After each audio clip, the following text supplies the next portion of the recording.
Magandang araw sa inyo mga kalikot. Muli ipagpapatuloy natin ang tungkol sa motherboard.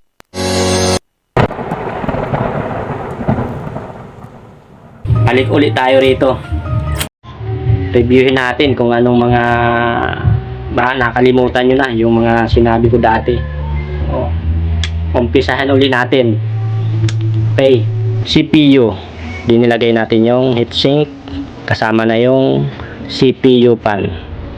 So balikan natin yung sa back panel.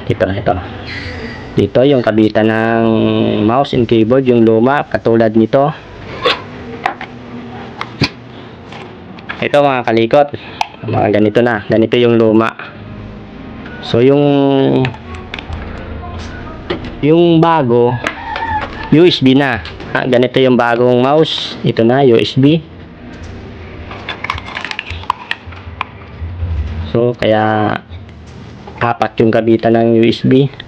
Yan yung bago. Yung luma, yun ito. So, dito, yan, kasi may kulay na. May pin siyang 1, 2, 3, 4, 5, 6, 6. Tapos ito, apat lang yung USB. Apat lang yung nakikita kong linya. So dito 6. So ito yung mouse. Ito yung mouse na yung dulo PS2. So yung keyboard ganun din. So yung keyboard, yan keyboard. So ganun din.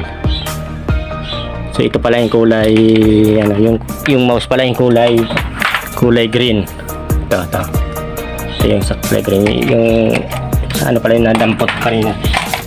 So ito, so yung mga bagong mouse, tapos USB na.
Ito guys, yung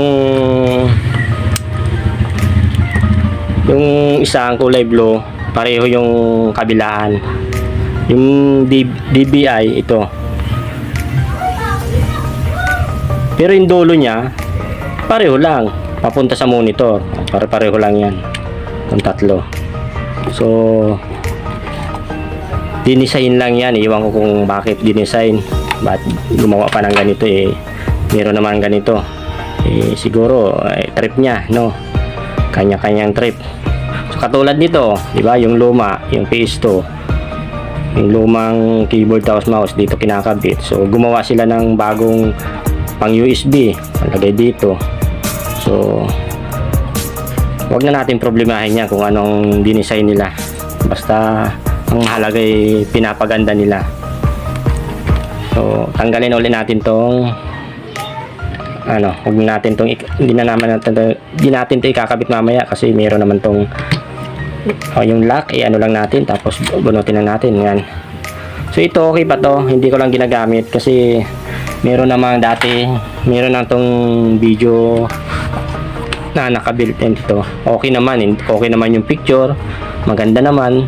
So yung iba lang gumagamit ng video card para siguro sa games mapaganda pa yung graphics. So ako naman hindi ako mahilig okay naman din to. Pang gamings din to. So okay na tayo dito, no. Ito speaker lang naman to, out, tapos mic. So LAN port. So dito kinakabit yung internet, USB. So ito HDMI. Then ito pala